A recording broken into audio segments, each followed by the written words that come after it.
Yeah. Okay. Get you on the road. So my movie is Coraline, and this is gonna be super specific, so I apologize in advance.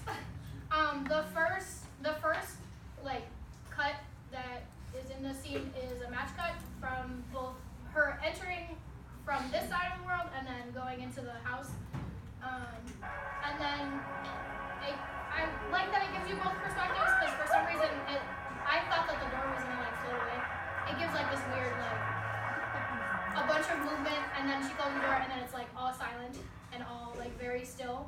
And then this zoom out makes her look a lot smaller, and it really makes the house seem a lot bigger. Even though like there are multiple parts in the movie where you see Coraline walking through the house, so we know the layout of the house, and yet it's never been shot. This hallway specifically, we've seen plenty of times when she's exploring earlier in the movie. And when she's like going through all the rooms and stuff like that, but it's never been shot from like this point of view, and I think that this point of view gives it a more like ominous like, and it feels bigger. It's normally shot from like this angle or this angle. I think it's interesting that the paint starts peeling as Coraline starts walking. I think that's a really good effect, especially because if you've ever seen the movie, anytime that she discovers more about the world starts to almost like fall apart. And then, then there's this like vibrant green light on the left side, which I think is really interesting because the whole house is super dark, and there's like one light up on the stairs, but they chose to really not light up the house at all, which is odd for this world because it's always light in this world. And then the green light has no like real origin. Even like I kept watching the scene trying to figure out where this light was coming from, and it just is there. I think that this shot is really important because it almost doesn't look like the room that it's supposed to be at all. There are some things that like bring you back to its original, like the way we normally see it, like this painting of the boy that is like referenced like 3 times. And then like you can see, if you look really closely at the wallpapers, the wallpaper always has these like little beetle things on it, and it's shown 3 times. The first time when Coraline is in her world, it's almost like the walls have another wallpaper on top of this wallpaper, but you can still faintly see the bugs. And then when she enters the other world, then it's just like a lighter color, but the bugs there's no wallpaper over the bugs. But then in this one, it's like the bugs are like almost darkened, and so like the room keeps progressing into this like brighter, like more specific room. So it almost doesn't look like the room at all anymore. What do you mean by specific? Like every single thing in this room is changed. Like every single detail of the room changes 3 times each time that she's at these like big entrances. So the wall is just an example, but even the furniture, like there's a scene, and I'm not sure if I'll be able to find it. There's a scene where when she starts to realize, look, okay, this scene, I found it. So this is like the second time she really enters the room, and like it's like this vibrant purple instead of the green, but Coraline still thinks that this is like more or less an okay world. Like she knows something's off, but it's not like a full-blown like her against the other mother yet. And so the other mother is still fairly normal looking. And Also, really quick, who has seen this movie? Show of hands. So, virtually everyone. Who has not seen this movie? Something like 2 or 3. Really quick, for context, who is the other mother? So It's pretty trippy, right? Yeah, What's yeah. going on here? So Coraline is a little girl, and she moves into this palace with her family, and she finds this little door, and when she unlocks the door in front of like her family or her mother, she doesn't see, it's like bricked up, there's like nothing there, but when she goes to bed at night, she follows like this little mouse to the door, and when she opens it, it's like a little tunnel, and it leads her to another world. And in the other world, everything has all the like living things all have button eyes, and she meets this woman. It's basically like a replica of her life, but better. And this is her other mother, who is her mother, but is better than her mother. And she gives her everything she wants. She cooks for her. Anything that is wrong in Coraline's life, the other mother has fixed to make it better and to make her want to stay there. The catch is that she wants her to sew buttons into her eyes if she wants to stay there forever. And so this is after she proposes that Coraline sew buttons into her eyes, and Coraline is just not having it. So she starts to explore the world, and as she explores the world starts to change. And so originally, when she had no idea that she was going to sew buttons into her eyes, the room looked completely different. It was like when she first came to the world, it was very just vibrant, and everything just seemed. Is this accurate? So when she goes through the door, she follows the rats, she goes through the tunnel, and then she comes back out, and it just looks like her house. Like everything is this is her house, her real house. And she comes back, and it's just a vibrant, like there's a picture that has a sad boy in her real house, and when she goes to the other side, it's the picture of a happy boy. And the room looks like this. So she thinks she came back into her own house, and she walks in the kitchen, and her other mother is there. But by the end, the room looks like this. When she comes back and she starts to discover that the mother is not who she says she is. And then the room changes into a completely different setup. I have no idea where your old parents are. Perhaps they've grown old with none of your friends. So I just think that these the furniture, like the bugs have like all these, they're like bug furniture, and they have like all this energy and all of this like, but then by the end they're like literally like shaking and like broken almost, and the other mother looks like this. So I think the room is like the center of the entire movie. Like I think that they've purposely made the room like the most important part of the movie besides the tunnel, because besides the fact that it's where the tunnel leads to, it's also the place that you figure out. It's the only place in the movie that I think really shows where she is, like where the world is. It's the only thing that always is there. Like even though the room changes, it's always that room. Gives you like a sense of narrative progression. Yeah, it's the grounding of the movie. Whereas like literally the world falls apart around her. Like literally it goes up into the air and everything around her becomes white. And she comes in and the only thing left is this room. And so this is always the place that pretty much everything happens, I would say. So I'm curious, on like a narrative level, and also in terms of cinematography, how does the movie clue you into the fact this room is so important, other than like obliterating the rest of the world? Which is a tricky question, right? Yeah. But like, is there anything special from what you can tell about like how they shoot the space, how they frame it? I think the light in the room is super important. I think that makes it feel important in the movie, because although the other world is very, very vibrant, the fact that she's walking through the hallway and the only light is this green light that leads into the room is interesting to me. And the same thing happens when she looks up and realizes she's in the room. The purple light starts to like get vibrant. And then everything is like, the color palette is really just super important. Everything's pale gray outside of her. And even when she walks into this room, the paint is peeling off the door that she's walking into. And you can see that when she looks out, it stops peeling in that room. Yeah.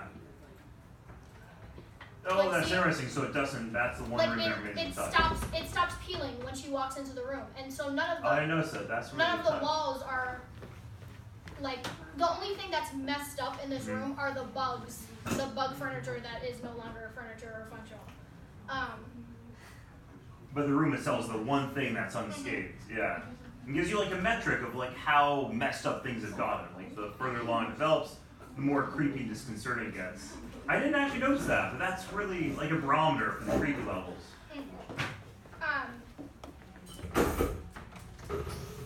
I think because there are a few close-ups as she walks into the room on the bugs, which I think is pretty cool, because I don't know if they count as inserts because they are objects, but they're also living. But Do they cut when they transition to the yes, room? they're. That knows the inserts, yeah. They do cut to like different parts of the room, to the furniture, and like some of them are like broken and some are just like glitching almost. Right here, and then right there. Yeah, those would be inserts, yeah. And then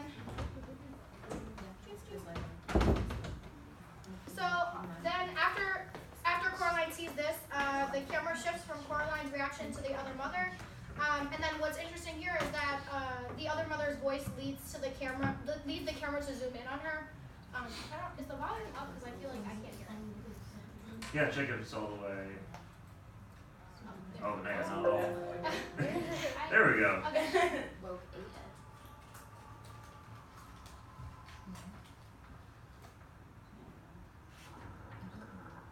So, you're back. Like, I think that is a really good effect.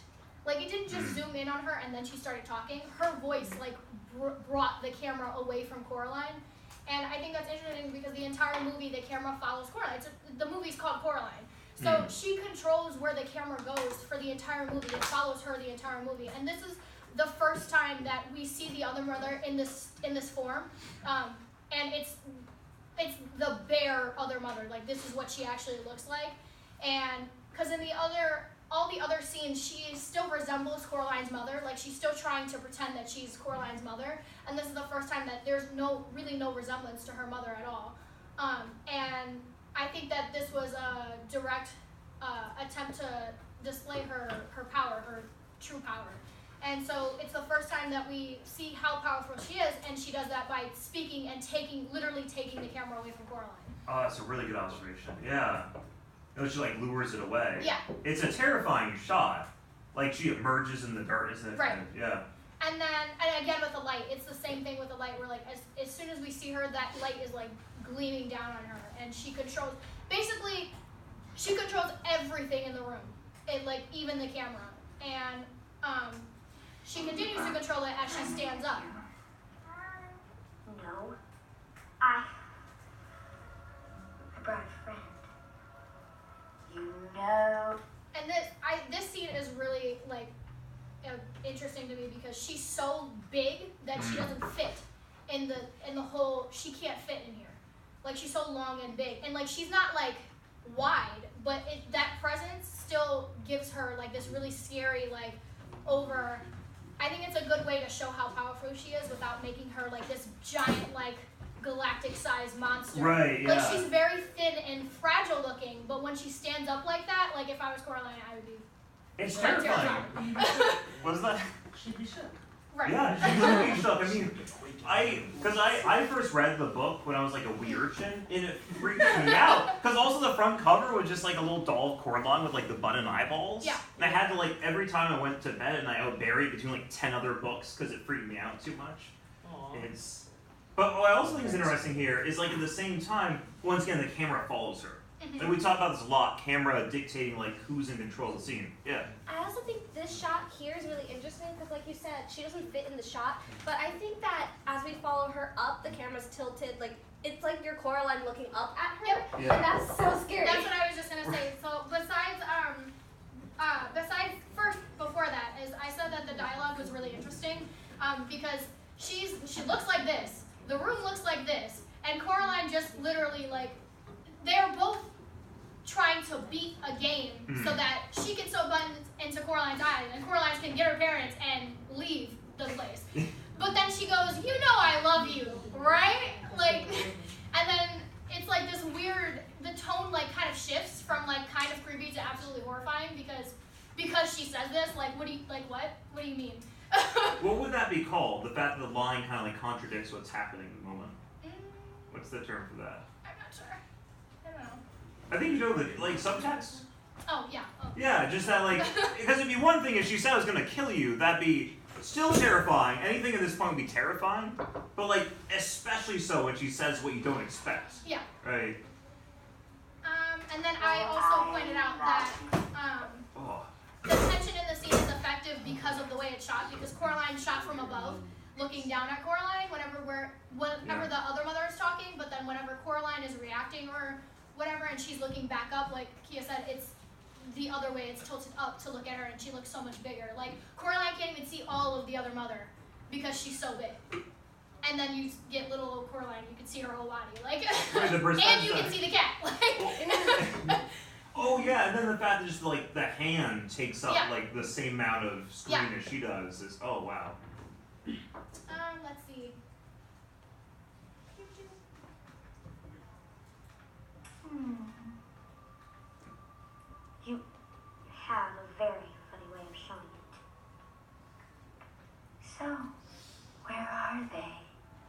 ghost eye.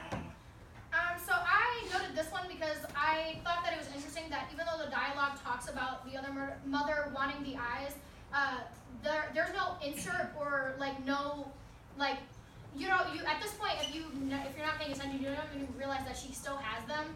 And I think that's interesting because even when she pulls them out, there's no like insert or zoom in on the eyes. It's just like the other mother tries to grab them, but then when they start to talk, We aren't finished yet. then there's an insert on the eyes. Are we? And I thought that No, was I interesting. suppose not. Because later there's an insert on the eyes when they start to talk, but when the whole conversation and the whole scene is about those eyes, there's no insert. It's just like she pulls them out and then the other mother tries to grab them and that's it. And I think that's an interesting choice to not put an insert on the eyes. Why do you think that is? Because you're right, it is. Because when something's important, you know what like a MacGuffin is? Anyone know? What's a MacGuffin? Oh no? Who knows what MacGuffin is?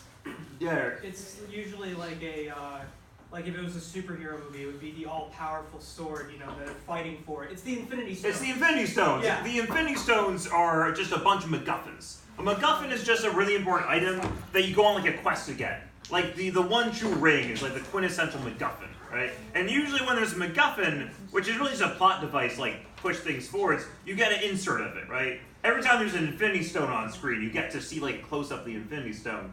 But you're right, they don't do that with like this pretty important plot device. Why is that? Because it's a really unusual choice. I think it's because they put an insert right after of the 100-year-old candy. I think that the intent is to not make us focus on too many things at once. We've gotten inserts of the eyes separately as she collects them, and I think that it was a good choice not to put an insert because we know what they look like already, and we know that she has them. We know how she got them, so it's not like they came out of nowhere and we're like, oh, she has those. We don't need to see them again necessarily until they talk because we don't know that they're gonna talk, but we know everything else. And also, I think it would be a lot to put an insert of that and then immediately put an insert of this. You still need to find your old parents, don't you? Too bad you won't have this. See, I think that insert is important, more important than inserting the eyes, because when we see this, it's like, it seems like the movie has just been like spoiled almost, because she uses those to get the eyes, and so she could use those to get her parents back too. And if the other mother has it, then obviously now we can't like predict what's gonna happen because we don't know how Coraline can find the other things without that candy. It's new information, Yeah. so it makes sense to. I like that observation, right? Because that's new information. That's important to insert. Whereas too many inserts, you like lose track of the conversation. No need like for a pointless insert. Yeah, real restraint. And then this is my favorite shot in the entire like movie. Everything about this shot. This shot is horrifying. Yeah. I think it's the prettiest, like just amazing shot ever. I think it's this. First of all, the construction of this fire is ridiculous. I just can't imagine how they did that with like The tendril clay or effect. something. Yeah. Like whatever they use, like is ridiculous. And I think it's especially terrifying that we can still just see her looming in there, and this poor innocent Candy, and where Coraline would have been is buried in flames. Ooh, good observation. If we could see through this fire, Coraline would be standing pretty much right here, which is where all of the fire is. There's like little to no fire over here where the other mother is, and there's all this fire here. And I just think that it's ridiculous. Also, the way she's like literally framed by the fireplace, like yeah. just puts that emphasis on her. Oh, it's a really cool shot. It's Also, the best. the angle on it. Yes, I talked about Oh, that yeah. too. It's like it's tilted as if the camera had been thrown in the fire too. Oh, yeah, it's at the angle of like Like- the thing thrown in the fire. Yeah, like if a camera was thrown into the fire and still rolling, I feel like it would be pretty much at this angle. I never thought of that. That's actually so cool. And I think it's Coraline being completely cut from the shot, coincidentally at the point where she would have been if we could see through it, is just Oh, genius. fire. It's just great. It's kind of like we're laying right in the fire, looking up at her, like through Yeah. the flames, like the way it's angled. You know, like it's really creepy. Right, also like you're on fire? Yeah, Like it yeah. just makes you feel so in danger and so uncomfortable. Yeah. She's Oh, literally yeah. looking right at the camera. Well, so- that too, that she's looking right at you with her beady button eyes. Literally. Like, Oh, horrifying. it's awful. It is It's awful.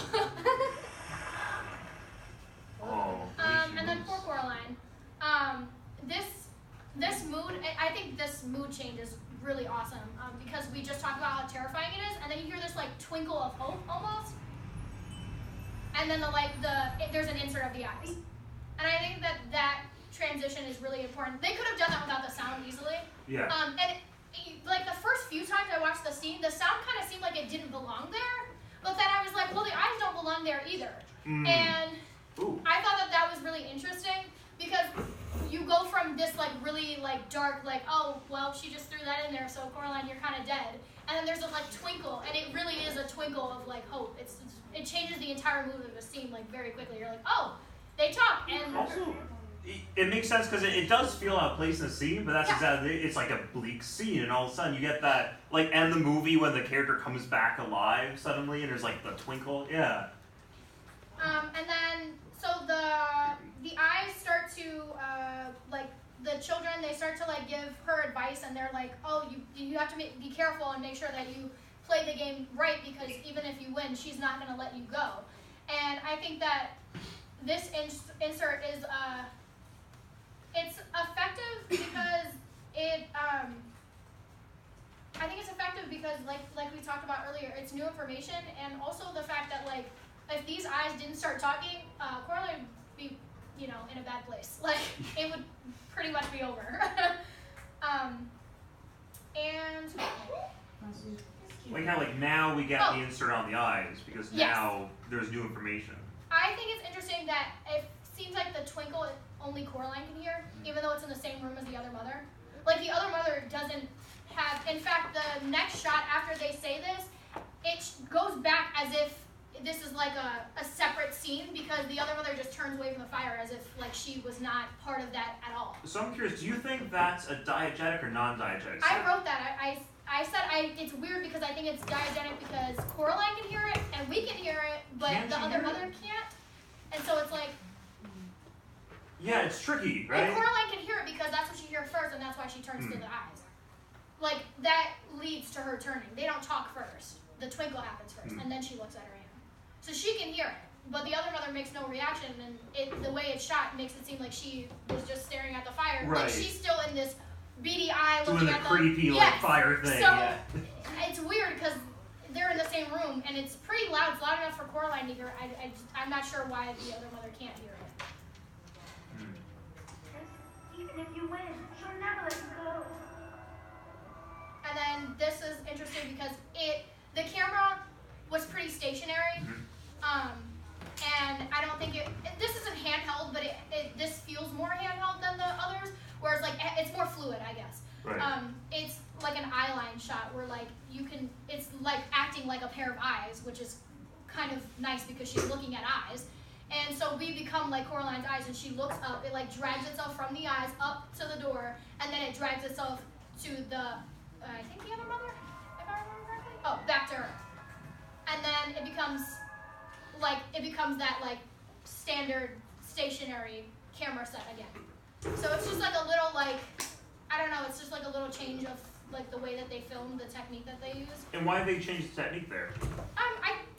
Because Coraline has to make a plan. Yeah. And they have to convey that only she can, like, we have to be Coraline because only Coraline knows what she's, you know, and they can't do it from behind or from the way that they had been, because that would mean that the other mother would get that too.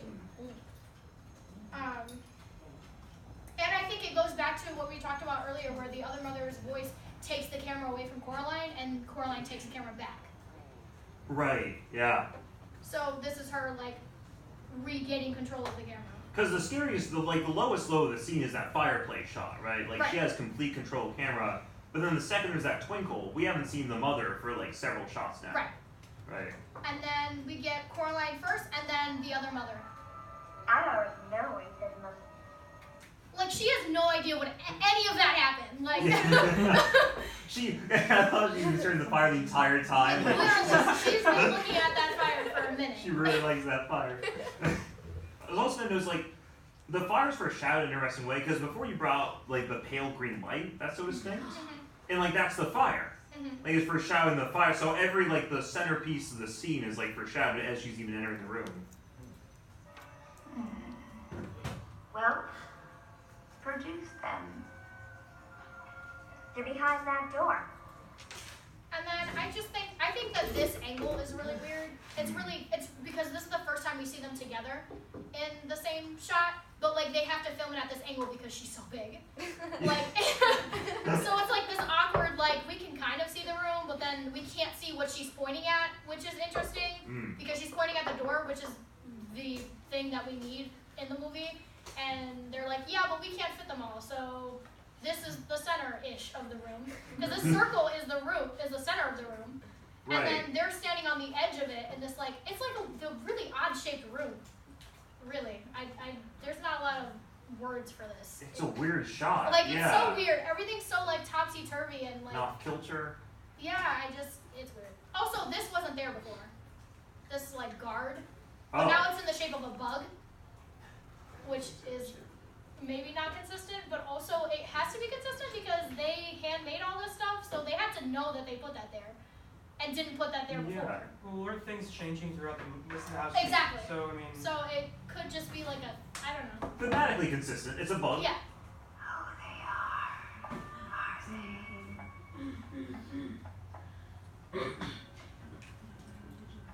they? If you look at the walls, they're moving. There's Oh. like the spider webs start to open up, which I think is a big foreshadow. It's a huge foreshadow. How's that a foreshadowing? Because you'll see.